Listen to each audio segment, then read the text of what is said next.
I understand that you came up with the idea. Yes, I just thought it would be just thrilling and exciting to have that juxtaposition of this gorgeous, absolutely amazing music and these people trashing it. And I mean, it sounds mean, and but in a way, it's a very positive work. I think it's really an encouraging work for creative people. That's what we both always say, that when you are in that industry of writing or creating or composing, then you are going to be criticized. And we want to show that even Beethoven and Brahms and the most beautiful composers have been criticized. When Aleksey brought this to you, what did you think of the idea? I really loved the idea within 10 seconds of him finishing it. I thought it was really, as the kids say, an absolute no-brainer. Yeah. The music is so spectacular, and the critiques often really very well written, and often you can hear exactly what they're objecting to. But strangely enough, it's often precisely what they object to is often the quality that you most like. Oh, wow. And like many things, when they're first seen or heard or read or witnessed, they're rejected because there's no familiarity in it at all. And some of these composers, in fact, I suppose they all were in their way, were groundbreaking. And a lot of this music was groundbreaking at its time. And it's written about, sometimes with great contempt, but a lot of times it's pretty witty what they say about it. You know, I've seen some clips. You are so good when you read those critiques. It's a living, breathing work that you have there. Well, thank you. I think you have to match. I think Aleksey had a fantastic idea. I think they're very, very well chosen. But the review deserves the same passion and intensity and expression that the music does. Right. This is someone's very deeply felt point of view, and I wouldn't want to do it any other way. Yeah. The music can speak for itself. Oh, absolutely, yeah. You know, I remembered we hadn't done it in many years. We had done it for a show or two, I think a couple times. We did it in Dubrovnik, and it went beautifully well. And this was many years ago, over 15 years ago, or about 15 years ago. And then we brought it back around 2018 or something like that. And the first few performances, one of the things that had changed about it is the musicians were kind of siding with the music, you know, and I said, this piece doesn't have a director, but I said, you know, I'd be careful about that, because I remember when you guys did it in Dubrovnik, you were deliriously happy to hear these terrible reviews, because in the end, the composers and their music have the last laugh, because the music is just spectacular. Incredible. Now, you've been doing it with the chamber, right? So this time with the Oregon Symphony. Tell me that choice. And is this the first time in the U.S. that you're doing it? In Portland? So, wow. Exactly. You picked Portland. That's great. Yep, it's the U.S. premiere here with the great Oregon Symphony Orchestra. And we had a fantastic rehearsal with them already, and we're rehearsing more, of course. Quick and smart. They're very, very smart. And what I loved as well is, like you mentioned, actually, the musicians, when they're hearing the reviews, they are in glee, just like us. They are laughing so much because they know, of course, some of the works. Da da da da, da da da da. I mean, that Beethoven, everybody knows it. Everybody in the public knows it. Of course, all the musicians have played it many times. But to hear how much hate Beethoven, the genius, got at the time, not even just at the time, even there's some strange recent articles about him as well. It's astounding and bemusing, and we have fun with it. That's the main thing. So let me ask you this: are you going to give a review of the Oregon Symphony? Oh yes. They'll get theirs. Yeah. Oh yeah. We have some lined up. We have researched some negative reviews about. We wouldn't have it otherwise. Absolutely. They're gonna join the club. Okay, everyone has gotten a negative review. Did you find one on John and then turn that in? The worst. Oh, tell me. By far the worst. I mean, John has... It's very well written. It's very well written. There's some horrible... Wait. But you're going to take a review that was horrible about you and say it was well written? It's hilarious. Okay, gotcha. It's really, really funny. Sadly, it even apparently was much longer. We had to cut it down. But we had to cut it down. And it's still long. It's long. It's quite long. I set it to music. It was by a critic. The Malkovich Torment. The Malkovich Torment, by a critic who reviewed his show in Turkey, in Istanbul. And so I set it to kind of Turkish music inspired.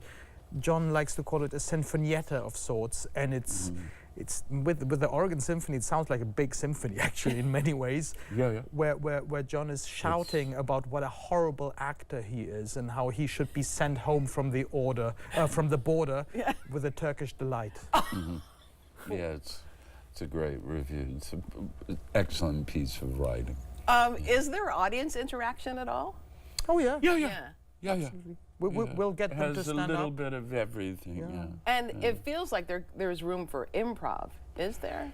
There's always some degree of improv. I mean, anything that's a living performance will always have, even as we were saying today, even if musicians have notes and time signatures and rests and stops, and actors have words, there'll always be some degree of improvisation and something. In this, there's a decent amount, more toward the end of the piece, because the reviews are actual reviews. No, not even a word is changed.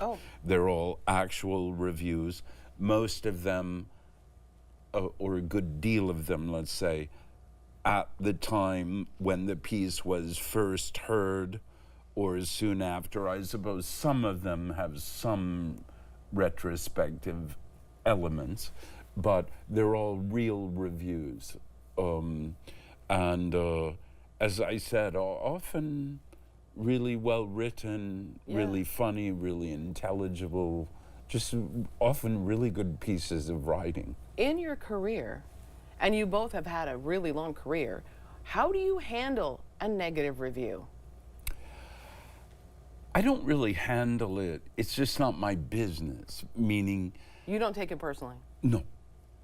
And because I have a job to do. Right. I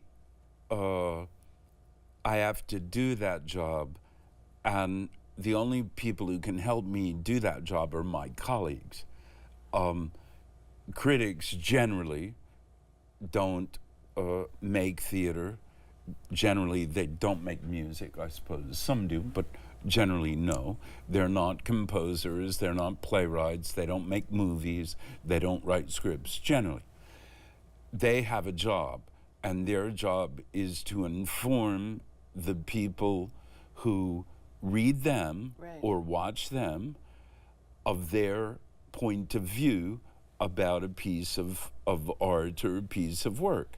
And their reputations depend on their public trusting them. And if this person says this is a terrible piece of trash, then their public is going to say, okay, I trust this person. So all they can do is go with their instincts and their training and their abilities and their sensibilities and sensitivities to validate a piece or to reject a piece or be somewhere in between. You know, I always think of the critic for the New York Times, Frank Rich, when I was in theater in New York many decades ago. He was the critic of the New York Times, who they called the Butcher of Broadway. I never found out with Frank Rich. I thought That's a heck of a nickname. Yeah, I thought he could write really well when he loved something or when he hated it. When it was kind of somewhere in between, maybe not so well. Yeah. But I'll always remember one of his reviews had nothing to do with me. It's something I happened to read. I was waiting for a meeting. This play had opened called Moose Murders in New York on Broadway. And in the very first line, he said, from now on, there will only be two types of theater goers, those who saw Moose Murders and those who did not. And he went on to compare it in terms of its human cost to the sinking of the Titanic. Eventually, I think, deciding that Moose Murders had a higher human cost. It was a pretty hilarious review, and it made me want to see the play desperately. And immediately, I had the New York Times. I was like, okay, well.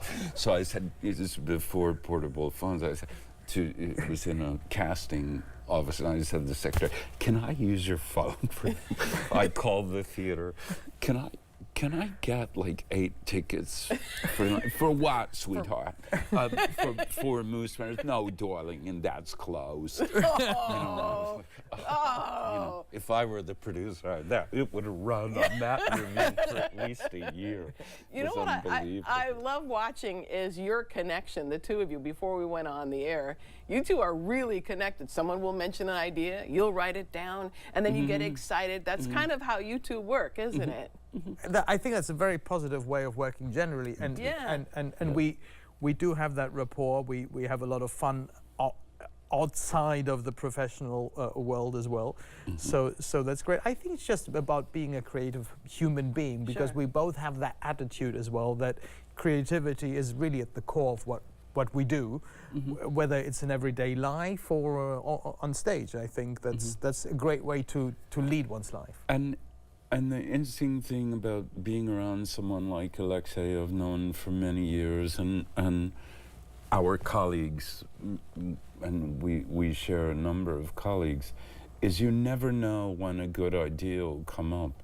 I mean, we were laughing about what we're speaking, but actually it's an excellent idea. The idea we had. It's still secret. Top secret, but it's actually an excellent idea. I mean, it's so easy to see. We came up with it right here on this set. You'll get royalty. Okay, thank you. It's kind of a no-brainer. Yeah, it's a no-brainer. Yeah, okay, you got to do this, you got to do, yeah. I'm curious why you picked Portland, because, I mean, I know you love, because you worked here, and you worked with the symphony before, right? Yes, and I loved it. I loved the orchestra, and I loved the public. Above all, the public and the orchestra is just so special in so many ways. Because they're open-minded. I would even claim to, don't hate on me, the rest of the U.S. It's actually my favorite public in the U.S. Oh, great, because the audiences will love you. Yes, they're open-minded but intelligent at the same time, which is like not necessarily the same everywhere. You can really feel that they get it. At the same time, they are there to have fun. They're there to enjoy, and not to be like, oh, what is this? You know, they're not.